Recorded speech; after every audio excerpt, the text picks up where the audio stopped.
galera, tudo bom com vocês? Espero que sim, eu estou bem. Estamos aqui para mais uma videoaula, que no caso será a aula de Geografia e direcionada para os alunos do 8º ano, tá certo? E assim como nas aulas anteriores, sugiro que vocês peguem um caderno, peguem um livro, porque nós vamos precisar, tá certo? Então bora lá começar a aula, mas antes disso, roda a vinheta. Anote o número.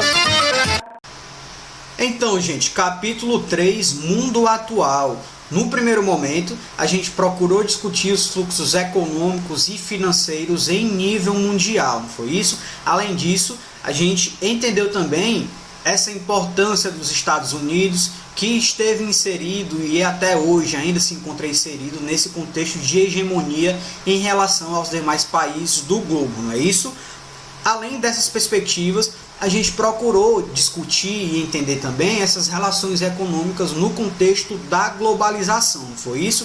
Tanto que na aula passada a gente discutiu a globalização e a economia mundial, tudo isso inserido nesse contexto de globalização e a partir do entendimento das atividades econômicas numa perspectiva histórica, não foi isso?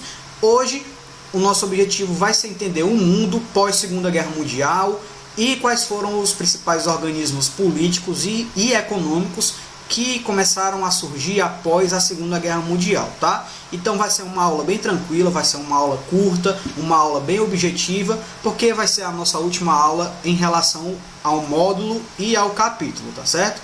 Então bora lá. Então, galera, de antemão, a gente precisa recapitular algumas perspectivas que foram discutidas na aula passada, não foi isso?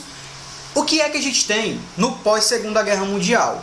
Galera, no pós-Segunda Guerra Mundial, a gente tem um estabelecimento de uma nova organização econômica mundial, tá? Que teve como base o processo de globalização, de fato.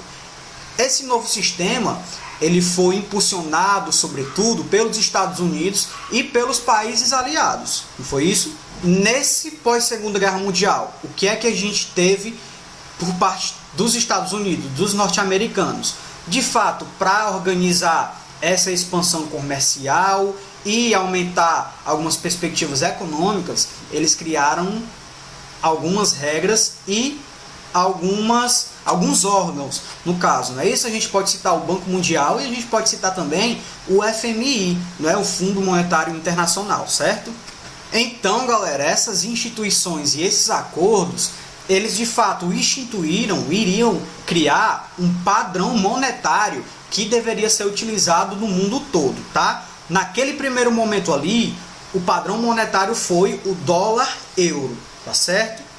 Além disso, a partir dessa influência econômica dos Estados Unidos em relação ao seu banco, por exemplo, também, as outras grandes potências, elas tiveram o potencial econômico elevado, tá certo?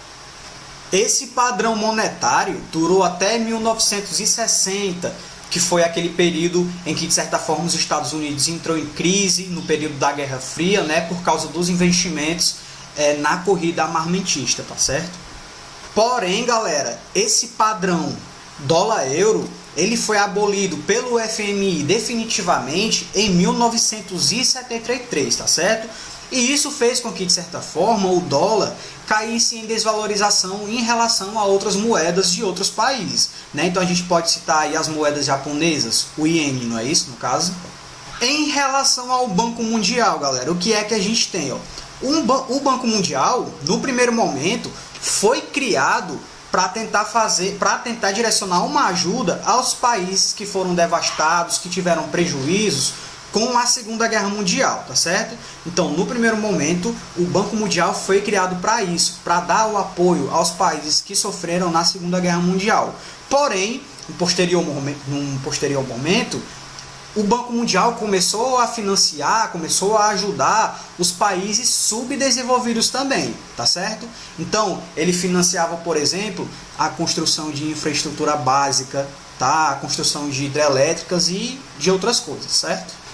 Em relação ao FMI, galera, o que é que a gente percebe atualmente? O principal objetivo do FMI na atualidade é estimular e promover esse comércio no contexto mundial, tá certo?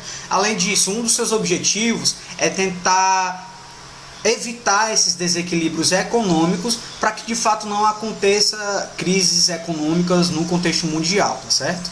Então, galera, além dessas organizações econômicas, a gente também tem as organizações que aparecem numa perspectiva geopolítica, não é isso? E a gente pode citar, por exemplo, a Organização das Nações Unidas, que foi criada em 1945, no pós-Segunda Guerra Mundial ali, com o principal objetivo, de certa forma, de garantir a paz mundial, tá certo?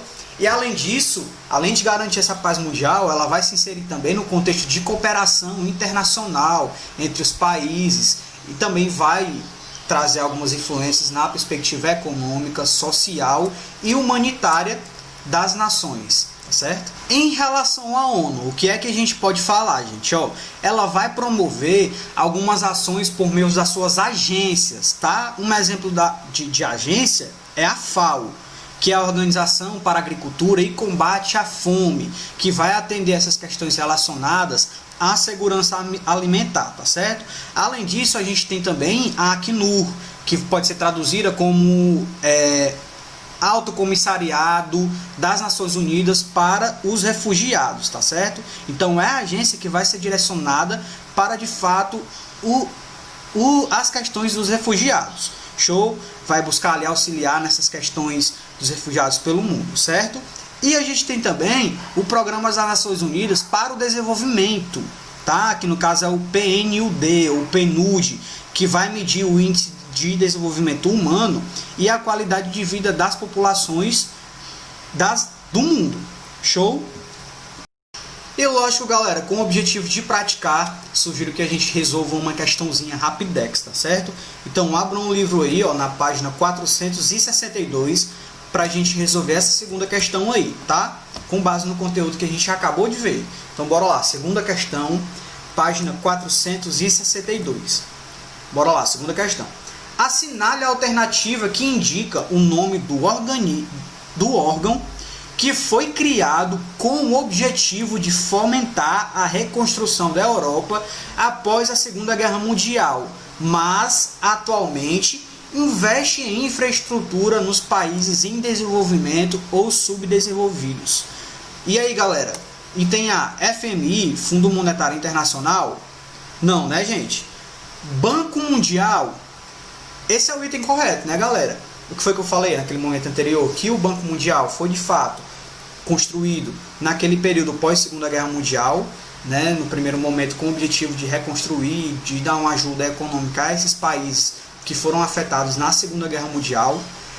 Porém, a partir de um determinado momento, eles começaram a direcionar empréstimos aos países desenvolvidos e subdesenvolvidos com o objetivo de fomentar um crescimento social, né, na perspectiva energética também. Então, o item correto aqui, no caso da segunda questão, é o item B, Banco Mundial, tá certo? Então marquem aí. Então é isso, galera, a gente termina a nossa aula aqui. Como eu falei lá no início, seria uma aula tranquila, uma aula rápida, né? Uma aula síntese a partir do conteúdo que a gente veio vendo no decorrer das nossas aulas. E eu espero que vocês tenham entendido.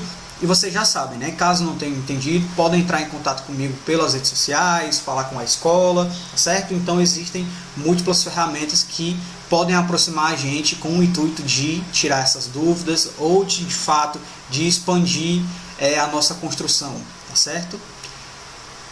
Então é isso, até a próxima, continue estudando e até mais, valeu!